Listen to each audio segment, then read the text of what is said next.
잠언서 3장 11절에서 15절까지입니다. 잠언 3장 11절 15절까지 읽습니다. 내 아들아, 여호와의 징계를 경히 여기지 말라. 그 꾸지람을 싫어하지 말라. 대저 여호와께서 그 사랑하시는 자를 징계하시기를 마치 아비가 그 기뻐하는 아들을 징계함같이 하시느니라. 지혜를 얻은 자와 명철을 얻은 자는 복이 있나니 이는 지혜를 얻는 것이 은을 얻는 것보다 낫고 그에게 정금보다 나음이니라. 지혜는 진주보다 귀하니 내가 사모하는 모든 것으로도 이에 비교할 수 없도다. 아멘. 지혜와 명철을 얻은 자의 복. 지혜는 마음을 다해서 하나님을 신뢰하는 것이다. 또 자기의 명철을 의지하지 않는 것이라고 했습니다. 그리고 여호와를 경외하며 악에서 떠나는 것, 이것이 바로 지혜입니다. 그래서 하나님을 경외하지 않는 것이란 악을 행하는 것이고요. 하나님과 그분의 말씀보다 자신의 생각과 뜻을 더 옳다고 여기는 거죠. 스스로 지혜롭게 여기고 판단하고 행동하는 것, 이것이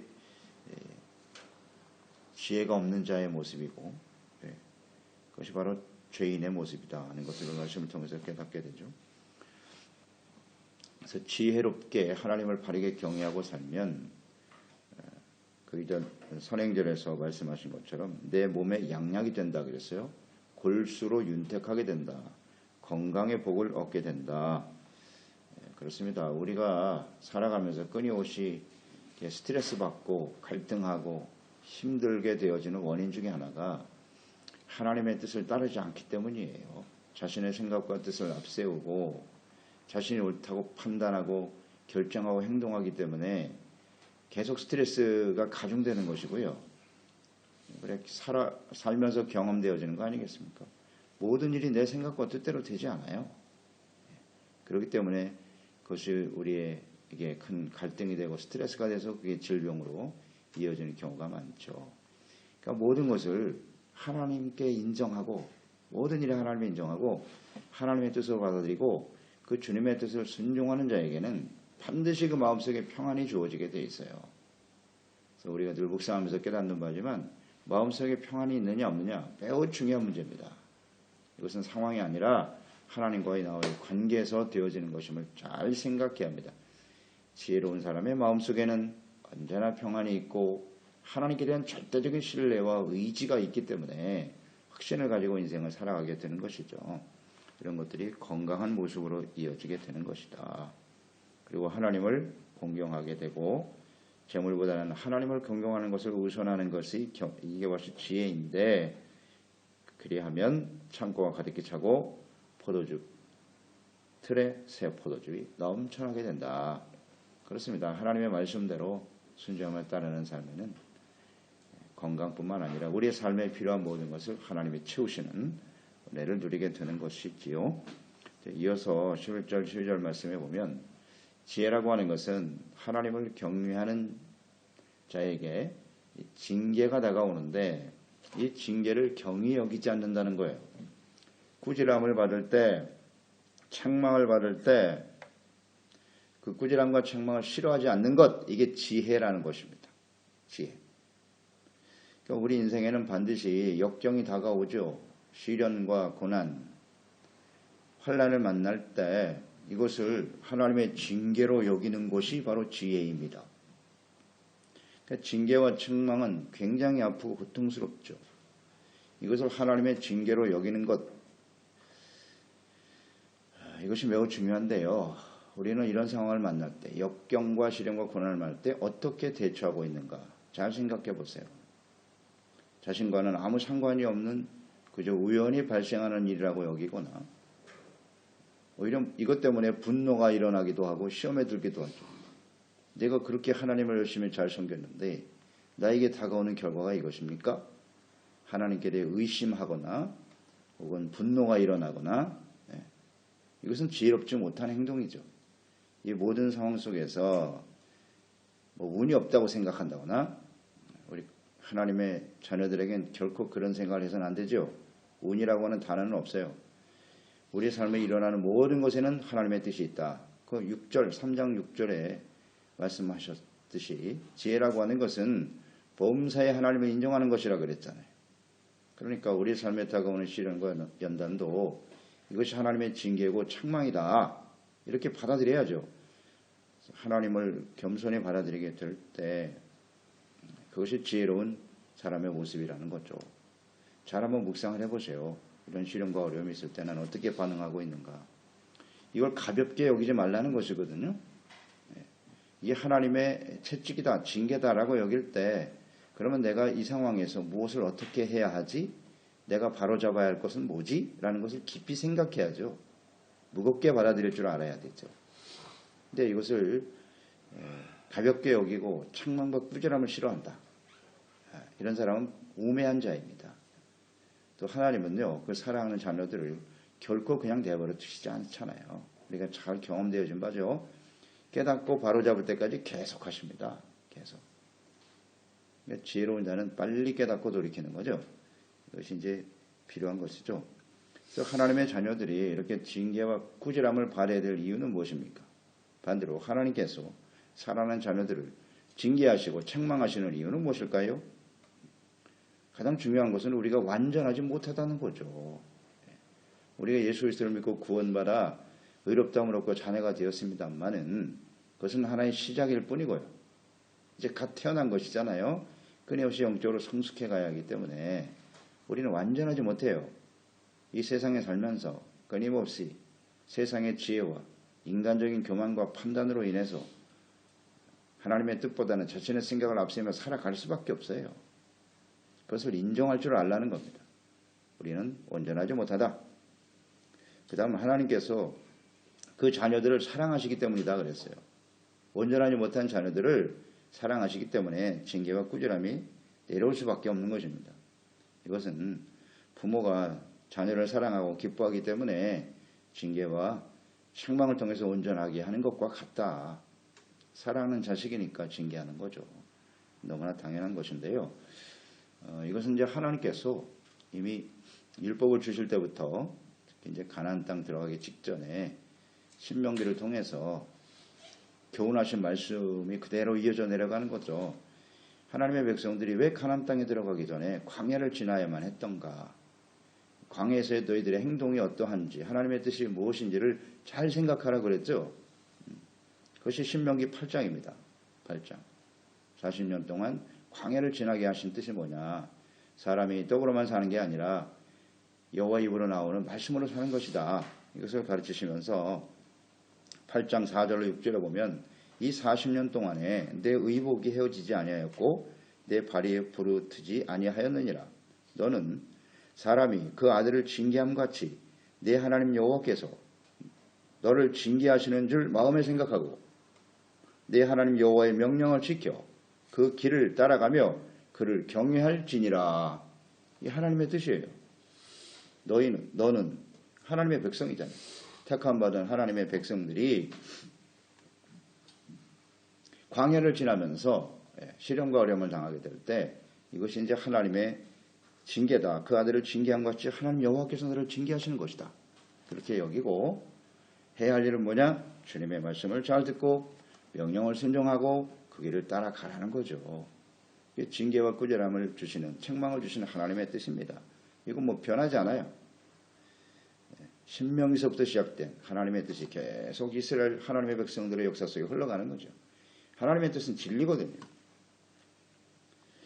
그래서 징계, 즉 하나님의 말씀, 명령을 듣고 순종하는 것이 매우 중요하다.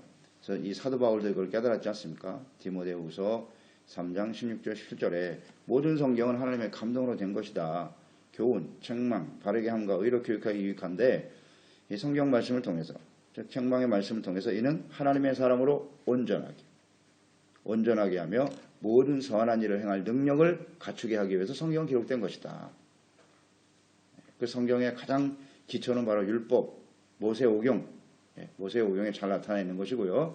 이것이 계속 이어지는 것이죠. 그래서 구약에만 해당되는 말씀이 아니라 이렇게 신약 성경의 말씀도 그대로 이어지는 것이고요. 따라서 이런 징계를 받을 때 우리가 취해야 될 태도가 뭐냐? 히브리서에도 강조하고 있죠. 12장 11절 14절에 무릇 징계가 당시에는 즐거워 보이지 않고 슬퍼 보이나 후에 그로 말미암아 연단받은 자들은 의와 평강의 열매를 맺느니라. 그러므로 피곤한 손과 연약한 무릎을 일으켜 세우고 너의 발을 위하여 곧은 길을 만들어 저는 다리로 하여금 어그러지지 않고 고침을 받게 하라. 다음 14절에 모든 사람과 더불어 화평과 거룩함을 따르라. 이것이 없이는 아무도 주를 보지 못하리라. 주님을 보게 하시기 위해서, 주님과 만나게 하도록 하기 위해서, 영원한 하나님의 나라에 주님 앞에 서게 하도록 하기 위해서 필요한 것이 뭐냐? 화평과 거룩함이다. 이 화평과 거룩함은 하나님과 올바른 관계고 주님의 말씀을 순종하며 따르는 삶의 구체적인 열매죠. 이것을 온전히 이루지 못하기 때문에 하나님께서 사랑하고 기뻐하는 자녀들을 징계하시는 것인데 그 징계가 당시에는 즐거워 보이지 않는다. 그러니까 이것을 연단이란 말로 기록하고 있죠. 징계는 연단이다. 연단은 우리를 온전케 하시는 하나님의 뜻이거든요. 그래서 온전한 결과가 뭐냐? 의와 평강의 열매. 매우 중요하죠. 징계를 향한 하나님의 뜻. 우리가 징계와 연단을 받거나 할 때 무엇을 원하느냐? 그 결과 열매가 무엇이어야 하느냐? 의와 평강이에요. 근데 의와 평강은 상관없이 고난과 시련을 받고 나면 나에게 지금보다 더 나은 환경이 펼쳐지겠지? 아니거든요. 핵심을 똑바로 알아야죠. 이전보다 갑절의 축복을 받아 내가 이 세상에 더 많은 것을 누리며 살게 되겠지? 아니거든요. 하나님의 말씀을 똑바로 이해해야 돼요. 징계를 주시는 하나님의 뜻은 의와 평강에 있어요. 화평과 거룩함이 의죠. 이것을 상실하게 되면 아무도 주를 볼 수가 없거든요. 없습니다. 그래서 징계와 시련과 연단이 다가올 때 가장 핵심 키워드는 뭐냐? 의입니다. 하나님과의 관계가 회복이 돼야 화평이 찾아오는 거죠. 죄가 있는 곳엔 절대 화평이 없다 그랬잖아요. 근데 우리는 자꾸 환경이 바뀌고 상황이 바뀌면 나에게 화평이 찾아올 것이라고요? 그렇지 않습니다. 똑바로 알아야죠. 그래서 내 마음속에 거룩함과 의와 화평이 회복되는 거죠. 하나님의 백성으로서의 온전한 모습으로 회복되어지는 것이 매우 중요하지요. 그래서 13절에 지혜와 명철을 얻는 자는 복이 있다. 그 복이 뭐냐 하는 거죠. 이 하나님을 경외하고 하나님의 뜻을 바르게 알게 되어질 때 특히 시련과 환난 속에서 하나님의 징계와 책망의 뜻이 무엇인가를 잘 깨달아서 그것을 우리가 추구하고 바로잡을 때 모든 일에 하나님의 뜻과 마음을 알고 살아가는 거죠. 이것이 정말 복이에요. 늘 우리가 묵상되는 바지만 우리의 인생에는 기쁘고 즐거운 날보다 시련과 고난의 날이 훨씬 더 많아요. 왜? 온전하지 못하니까요. 우리가. 갈수록 세상은 악해지거든요. 그건 너무나 당연한 것입니다. 이상한 일이 아니에요. 그런 속에서 우리를 온전케 하시기 위해서 다가오는 시련과 환난 중에 진정 하나님의 뜻을 깨닫고 그 가운데서 감사하고 그 가운데서 기뻐할 수 있는 게 이게 복이 아닙니까? 그게 행복한 거 아닌가요? 매일의 삶 속에 내가 원하고 내가 뜻하는 바대로 모든 것이 성취되는 것이 행복이다? 그런 행복은 없어요. 이 세상에는 없습니다. 복이 뭐냐? 시련과 어려움 속에 감사하고 기뻐할 수 있는 게 복이죠. 하나님의 뜻인 줄 알고 겸손해지고 의와 평강을 누리며 살아가는 것? 이게 복이 아닌가요? 이렇게 시련 속에서도 하나님으로 인해서 기뻐하고 즐거워하고 우리가 온전하게 되어질 때 이게 복인데 이런 행복을 누리며 살아가게 될 때 주어지는 열매 축복이 14절 15절로 이어지겠죠. 지혜를 얻는 것이 세상에서 은을 얻는 것보다 낫고 잘 보세요. 이 말씀. 그 이익이라고 하는 단어. 이익이 정금보다 나으며 진주보다 귀하다. 내가 사모하는 모든 것으로 이에 비교할 수 없다. 이것을 인정하고 깨닫고 살아가는 것이 복입니다. 이런 사람이 정말 지혜로운 사람이고 이런 사람들이 하나님을 경외하는 자고 진정한 하나님의 자녀여 그리스도인입니다. 이게 성도예요. 거룩하지 않아요. 차원이 다르잖아요. 지혜와 명철을 얻은 복이 뭐냐. 거기 말씀 14절 15절에 보면 지혜를 얻는 것을 귀하게 여긴다는 거거든요. 더 낫다 그랬죠. 이익도 나오죠. 이익.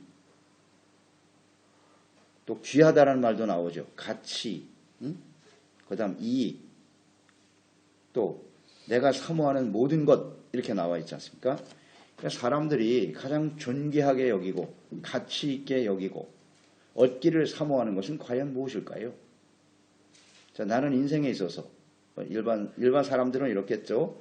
재물, 재물이 굉장히 중요한 가치죠. 그 다음 자기가 주어지는 어떤 이익, 사람들은 이익에 따라서 움직이니까 이해관계에 따라서 사람들도 대하고 이익이 있으면 받아들이고 이익이 없으면 내쳐버리고 또 명예 굉장히 사모하죠. 장수, 성공, 사람들로부터 칭송받는 것, 평안, 행복 이런 거 다 사모하며 살지 않겠습니까? 근데 문제는 이것을 어떻게 얻어야 되는지를 잘 모르고 있다는 거죠. 재물의 유익, 가치를 두고 살면 이 모든 것이 나에게 다가올 것이다 라고 생각하고 나름대로 확신을 가지고 인생을 살죠. 하나님을 모르는 사람들은요, 이에 대한 아주 확신과 믿음이 대단합니다. 대단해요. 재물과 명예만 얻으면 이게 행복이라고 확신을 가지고 죽기 살기로 그것을 얻기 위해서 최선을 다하지 않나요? 그렇지 않고 대충 사는 사람도 많습니다만. 이것을 지혜와 비교하고 어떤 것이 더 가치 있는 일인가를 깨달은 사람들이 바로 성도죠. 하나님의 자녀죠. 우리도 이전에는 하나님을 알지 못하고 그리스도를 알지 못할 땐 이것이 최고 가치인 줄 알고 그렇게 살았잖아요. 그것만을 위해서 정말 목숨을 걸고 최선을 다했잖아요. 그게 행복인 줄 알고. 그런데 예수 그리스도를 만나고 하나님을 알고 나니까 야, 이것이 얼마나 가치 없는 일이었는가를 깨닫게 되는 거예요. 이런 게 지혜죠. 명철입니다. 삶이 바뀌는 거예요. 근본적으로 변화가 일어나요. 가치의 변화가 일어나고. 그러니까 이 모든 사람들이 추구하는 사모하고 얻기를 사모하는 이 모든 것을 얻는다고 해도 하나님을 경외하는 삶을 잃어버린다면 이것은 가치 없는 일이다. 이것을 확신하는 사람들이 돼야 하지 않나요? 하나님과 그 말씀을 순종하지 않는다면 이 모든 것을 얻어도 내가 의를 상실하고 거룩함을 상실하고 하나님과 올바른 관계와 정체성을 잃어버린다면 그것은 가치 없는 일이다. 이런 확신이 있는 사람들이 그리스도인 아닌가요? 그런데 주님 안에서 구원받은 하나님의 자녀들이 말입니다. 눈앞에 보이는 잠시 잠깐 있다 사라져버릴 세상의 것들을 얻기 위해서 하나님을 경외하고 예배하고 주님의 말씀에 순종하는 의와 거룩함을 던져버려요? 있을 수 없는 일입니다. 사실. 잘 생각해도 이게 굉장히 중요하고 근본적인 문제거든요. 신앙생활 우리가 오래 했다고 해도요. 이 부분에 대한 분명한 깨달음이 없다면 그 사람은 아직 거듭난 사람이 아니에요. 천국은 마치 밭에 감춘 보화와 같다고 그랬잖아요. 그 보화를 발견하고 나니까 자기는 모든 것을 팔아서 밭을 사는 겁니다. 가치의 문제죠. 이걸 어찌 세상에 썩어질 것과 비교를 하고 있을 수 없는 일이에요. 그것 때문에 버려요? 안 됩니다. 그래서 이것을 확신하면서 살아가는 것이 진정한 그리스도인인데 우리는 그러한가? 잘 생각해 보세요. 그렇지 못하다면 솔직하게 하나님 앞에 지혜를 구하면 되는 거예요. 우리가 구해야 될 것은 재물과 영광이 아니라 지혜를 구해야 돼요. 솔로몬과 같이. 하나님 앞에 하나님을 바르게 알고 주님을 경외하는 삶을 원합니다. 라고 진실한 마음으로 나는 지혜가 없습니다 하나님 하고 기도하는 겸손. 그런 자에게 하나님이 주시지 않을까요? 반드시 주시죠. 문제는 깨닫지를 못하는 거예요. 내가 무엇을 구해야 할지를 아직도 모르고 있는 거죠. 그래서 많은 성도들의 기도가 우선순위가 잘못되어 있단 말이에요. 답답하죠. 하나님 보실 때는. 내가 진정 구할 것은 그게 아니야. 지혜를 구해야지. 하나님을 경외하고 주님을 바르게 섬기는 삶을 위해서 기도해야지. 그렇지 않나요? 재물, 돈을 더 사랑하고 그것에 더 가치를 두고 살아가는 사람들은 결코 거룩한 성도를 할 수 없어요. 그리스도인이라 할 수 없습니다. 그것이 삶의 목적이라는 말입니다. 그래서 하나님과 재물, 결코 두 주님을 경외해 섬길 수 없다고 하셨잖아요. 마태복음 6장 24절 한 사람이 두 주인을 섬기지 못한다. 예수님은 뭐 직접 하신 말씀이잖아요. 혹 이를 미워하고 저를 사랑하거나 혹 이를 중히 여기고 저를 경히 여기거나 둘 중에 하나라는 거예요. 여기서 가치의 문제죠. 경하게 여기거나 중히 어떤 걸 더 중하고 가치 있게 여기느냐의 문제고 또 하나는 사랑하거나 미워하거나의 문제라 그랬잖아요. 하나님과 가치의 문제. 그 중에 내가 어떤 것을 더 사랑하고 가치 있게 여기는가. 숨기지 못한다 그랬으니까 이건 주인의 문제라 그랬어요. 누가 주인이냐. 대부분의 사람들이 다 재물의 종류로 타며 살죠. 그것을 얻기 위해서 시키는 대로 하잖아요. 그것을 얻기 위해서. 지혜를 얻은 하나님을 아는 것이 지혜죠. 그분을 우리의 삶의 중심으로 모시고 주인으로 섬기며 우리는 청직이다. 이 정체성 분명히 알고 살아가는 사람들이 필요한데 이 사랑과 가치의 문제 디모데전서 6장 9절로 이어지죠. 12절 말씀에 부하려고 하는 자들은 시험과 올무와 여러 가지 어리석고 해로운 욕심에 떨어진다. 그 사람으로 파멸과 멸망에 빠지게 하는 것이다. 돈을 사랑하면 일만하게 뿌리가 된다. 이것을 탐내는 자들은 미혹을 받게 되고 믿음에서 결국 떠난다. 많은 근심으로써 자기를 찌르게 되는 것이고 오직 너 하나님의 사람아 그랬잖아요. 너 하나님의 사람이란 이 지혜입니다. 하나님을 경외하고 주님의 말씀을 순종하는 지혜로운 사람들이죠. 이것을 피하고 그랬어요. 피해야 됩니다. 끊임없는 유혹이 있다는 겁니다. 이것을 피하고 의와 경건, 믿음과 사랑, 인내와 온유를 따라라. 이것이 지혜로운 사람들의 모습이에요. 의, 경건, 믿음, 사랑, 인내, 온유. 또한 믿음의 선한 싸움을 끊임없이 싸워야 된다. 이건 계속되는 싸움이에요. 그 다음 영생을 취하라. 영생을 얻기 위해서 끊임없이 싸우는 것이고 이를 위하여 내가 부르심을 받았고 우리를 택하시고 부르신 하나님의 뜻이 뭔가 분명히 알아야 된다는 것이고 많은 증인들 앞에서 선한 증언을 하였도다. 이렇게 분명히 말할 수 있어야 되고 보여줘야 한다는 거예요. 그리스도인이라고 하는 증거가 뭐냐. 우리가 하나님의 부르심 받아 하나님의 자녀가 되었다는 증거가 무엇인가. 이것은 오직 하나님만을 주인으로 섬기고 돈을 사랑하지 않아요. 하나님을 더 사랑하고 거기에 가치를 두고 하나님을 바르게 알고 그 말씀에 순종하는 의와 거룩함, 평강, 사랑, 인내, 온유를 따르는 사람들. 이것이 지혜죠. 여기에 더 많은 가치를 두고 살아가는 사람들. 이런 사람들이 진정 부름받는 하나님의 자녀 아닙니까? 또 사람들에게 증거될 수 있는 거예요. 증언되었다 그랬잖아요. 증거되었죠.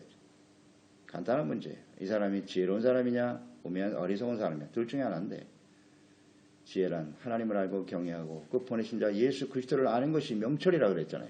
그게 영생이고 영생을 취하기 위해서 끊임없이 우리에게 다가오는 지혜가 아닌 다른 가치를 추구하며 다른 세상에 있는 것들을 더 사랑하게 하는 이들과 끊임없이 싸우는 거죠.